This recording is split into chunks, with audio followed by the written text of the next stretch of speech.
All right, so today in the notes, we're going to move on to dividing rational expressions.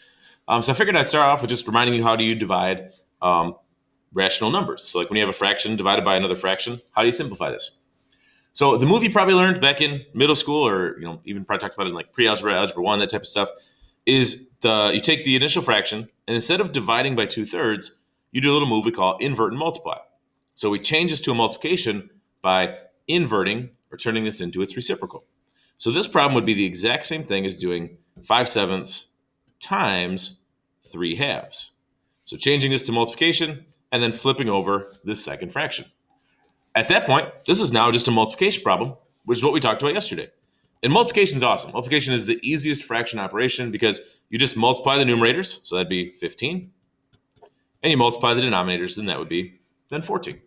And that's it. If you could reduce this fraction, you would, but they don't have any common factors, so that's going to be simplified like it is. And so again, here's just another one, same deal. You would take it and you'd rewrite it, change to multiplication by writing this as its reciprocal, flipping it over. Great, and then multiply your numerators. 5 times 4 is 20. 9 times 1 is 9. And my streak continues of having ones that don't simplify, so there's nothing we can pull out of these.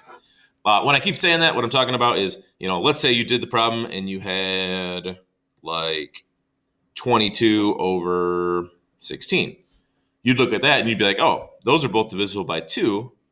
I could divide these both by 2 and it'd become 11 over 8. And that'd be what I'm talking about when I'm talking about simplifying or reducing your fraction.